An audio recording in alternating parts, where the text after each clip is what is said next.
What's up, guys? It's Logan from A&G Outdoors, and today we're going to be starting our QDMA Deer Steward 1 course review. So there's going to be a 6-part video series. The course is broken down into 6 modules, 6 sections per module, and we're going to be shooting a video on every module until I finish the course. And then at the end, I'll do one video, basically of an overview, the progression of the course, my thoughts, how long it actually took me, and whether or not it's worth it to take the QDMA course. So let's get online, check it out. Let me show you guys what we got going on. Alright guys, so we just got logged on here. We are on QDMA.com, and as you can see, they're advertising pretty heavily right now for their Deer Steward 1 course. And you can see it comes up right here when you log on to their, or when you get on their website. Go to Get Started. And this right here is pretty much just a breakdown of the course. As you can see, they offer a Deer Steward 1, 2, and 3. Both 2 and 3 are in-person classes. So if you come down here, you can see they kind of talk about it's a unique partnership with Clemson. There's a Deer Steward 1 class online. They do offer an in-class Deer Steward 1 course. All the videos and lectures you're going to be seeing on this come directly from their in-person class where it was filmed in front of a live audience. Once you register for the course, you have 180 days to complete the series, and like it says, 6 sessions broken down to approximately 16 hours over 20 topics. If you come down here, you can see the instructors that you're going to have throughout the course. Alright, down here is kind of like the breakdown of what you're going to pay in order to take the course. So if you are a non-QDMA member, it's going to be $225 for the course. Regular QDMA, life members, and then this is what I fall under right now. I'm actually deployed, so I'm taking the course for free. So I figured it was a good time, take it now so I don't have to pay for it, and so you guys can see kind of what's going on. So if you want credits towards a forestry education, you got to pay an additional $50 for the accreditation, which really isn't that bad. I mean, it's one of the cheapest college courses you could take, to be honest. So we are going to hop over to the Clemson dashboard. I'm already logged in, and here's what it looks like. So when you register, obviously you're going to pay. You get like a code, and you punch it in, and they create your login. So once you create your login, you get to this point, and this is a course, so we'll click on the course here. And here's the syllabus. Let's take a look at the syllabus. Alright, so today is April 9th, 2020. As you can see, there's quizzes throughout the course. There's 6 quizzes, and I believe there's a final as well. But let's see here. Modules. Okay, this is what I was talking about. So session 1, session 2, there's 6 of them. But this is the stuff that's just going to be covered in the first one. History of QDMA, whitetail biology, behavior, sensitive communication, deer movements, population dynamics, and disease. Okay, so from what I read in the syllabus, they highly recommend you do the supplemental readings before you watch the video lectures, and then there's PowerPoint slides to go along with it. So let me just pull up the supplemental readings for you guys quick. Okay, so like session 1's broken down into 6, they have all the reading broken down as well. So what I'm going to do personally is I'm going to read it, go watch that section, come back, read the next section, watch the video, and just kind of move through it that way. I think that's probably going to be the best way to retain the information, and that way I'm not forgetting things in between lectures. But yeah, that's pretty much what it looks like. Yeah,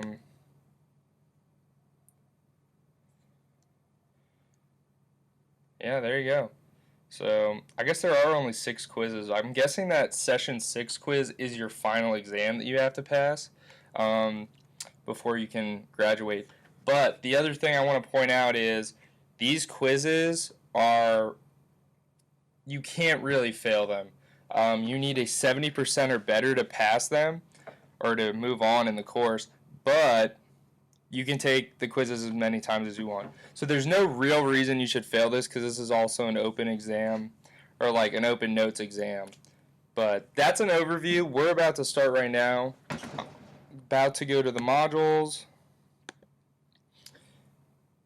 I'm going to do my supplemental readings quick, and then I'll get back to you guys as soon as I finish Module 1 and give you guys my opinion on it and exactly how well it flowed and if it all made sense, if the readings corresponded to the classwork. What's up, guys? I am just finishing up the second session of the first module, and there's a lot of good information in here.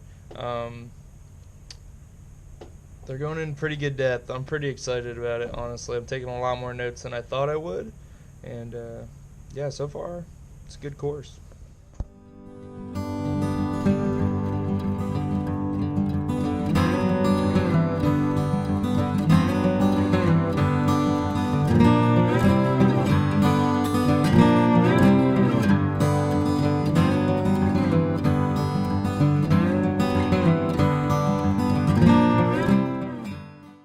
Guys, what's up? We're back.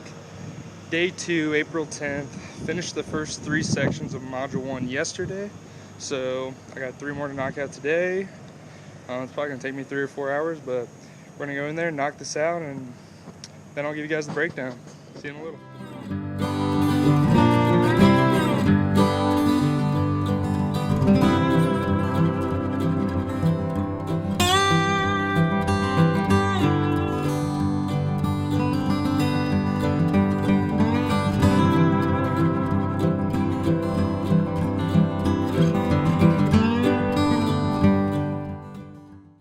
Morning, guys, and we're back. So it is April 11th.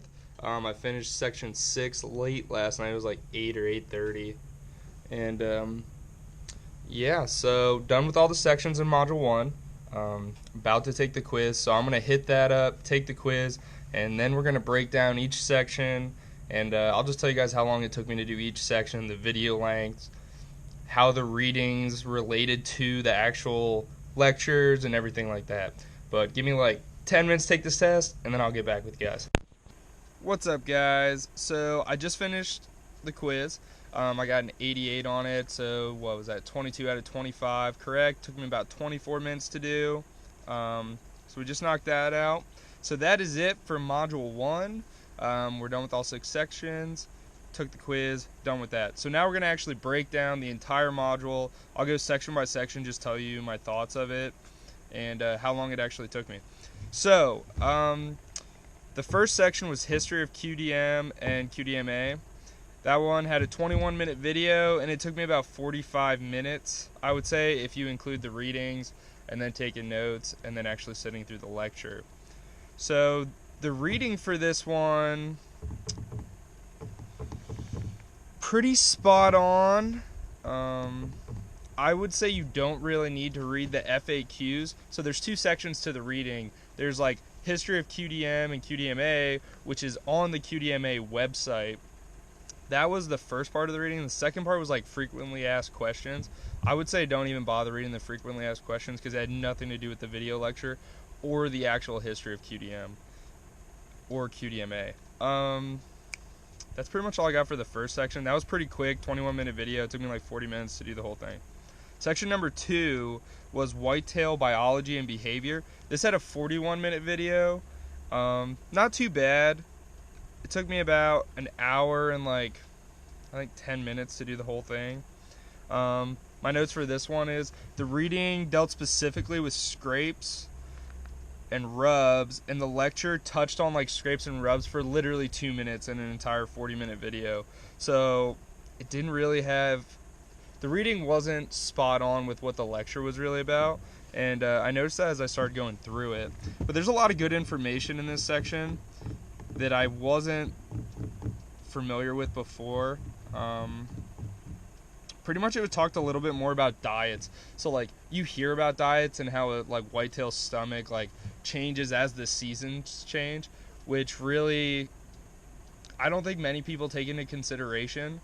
And this definitely deals with a lot of that, and it goes into some depth on it. Another thing to take away from this is too few of people think that deer need protein year round, and it kind of touches on that, how in the spring and summer months you want that high protein diet, especially for your bucks, because like you got to think about the deer needs to fill all its needs before it like transfers the extra I guess calories, proteins into like antler growth and stuff. So if your deer don't have enough protein to meet their daily requirements, there's no excess to go to antler growth and stuff like that. So that's kind of the reason why you see in like mountainous regions, I'm from Pennsylvania, so that's what I'm going to compare it to, why in those mountainous regions where you can have an older buck that has a very small rack and doesn't really grow because they're just barely meeting their daily requirements for nutrition.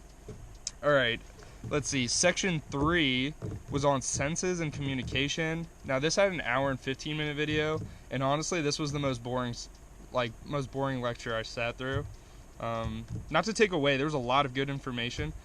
Just at this point, this was the third one for the day, and it was just dry. There's no way to put it. It was dry. So this had an hour and 15 minute long video. This one took me about an hour and 50 to complete the whole thing, to include readings. Now I will say, the readings for this were actually pretty good, and they really complemented like the lecture. So like what you got in the readings was just like a taste of what was going to be covered in the lecture, and then the actual lecture itself expanded on like what you read about in the readings. So the supplemental readings for this were actually pretty freaking good. Goes into things like, you know, this one goes into like wives' tales as far as like eyesight, colors, things like that. This one's really good, and then it goes into like pretty like good depth. Talks about the 7 different glands on a deer. They spend a lot of time on that. Like, you know, you always hear about your tarsal glands and stuff, but they do a pretty good deep dive, and like there's actually quite a few glands on a deer that at this point they can't really like determine their purpose and if they have a function. So this was a good section. It was just really dry and hard to get through, I'll be honest. Alright, let's see, what are we on? So section number 4, this was deer movement and home range use. So this is a 52 minute video. Took me an hour 40 to complete this one, and this one's pretty good. And like I said, the reading for this one, well, I didn't say this, but the reading for this section just like covers the major talking points for the lecture. So like it's a pretty short reading, but it gives you like a good understanding of where they're going to go with the lecture, and it really helped. I took quite a few notes in the reading on this one actually, and just how it works. Like, so one of the myths or like wives' tales, or you know, like the things your grandfather told you or whatever growing up, was as a deer matures, their home range increases because they're becoming more dominant and they're claiming more does. But like through research and GPS, they've actually showed how that's kind of like the opposite, where a buck will get comfortable in an area and it actually starts to shrink because they've survived so many seasons in that area. It's like, why would you leave? Just like think about your grandparents, like as they get older, they probably don't travel as much. They're like, all right, this is where I'm living. This is my hometown. I do this. They go to the same place for breakfast, you know. So it really like shrinks down home ranges and stuff like that. But it's all deer specific. So one deer could, you know, have a home range of like 700 acres. But another deer could have a home range of like 100, but their core area could be like 50 of that 100, and the other deer who has a home range of like 600-700, their core area could be like 30-40 acres. So it's all deer specific, and but that idea that the older the buck is, the larger and larger their home ranges, just really isn't true, and they've kind of determined that through GPS collars and everything like that. So they also go into a little more detail about like why people see deer that they never see during the rut. So there's some good information on there about like deer that will travel 6-7 miles just randomly and then come back. So there's stuff that goes on there, and they talk about how that actually happens like year round, and a good portion of bucks actually do that. That's about it. They talk about how like another thing is dispersals, like yearlings and like first year deer, was it 12 months to 18 months, how they'll go on excursions, but they'll also go on dispersals where they'll go and set up shop, not where they're born, but like a whole different area. So that was really good. Let's see, section 5, population dynamics and predators. This had an hour and 7-minute long video. This one took me about 2 hours, just shy of 2 hours to complete this one. And this one really goes into how predators affect our deer populations as well as we affect our deer populations. And it's crazy to see, like, this also goes into fawn recruitment. Yeah, this goes into fawn recruitment and, like, how if you look at, like, the southeastern states below the Mason-Dixon, how much higher their fatality rate is for fawns. And it's kind of crazy to, like, look into. And it shows, like, the progression of coyotes moving, like, you know, west and east and, like, eventually covering most of North America. But yeah, it's a good section, and it shows how, like, there's a correlation between deer population decline and this coyote expansion. And this was probably the most interesting section from this whole one. It was the second longest, but I had no problem staying engaged for this one. The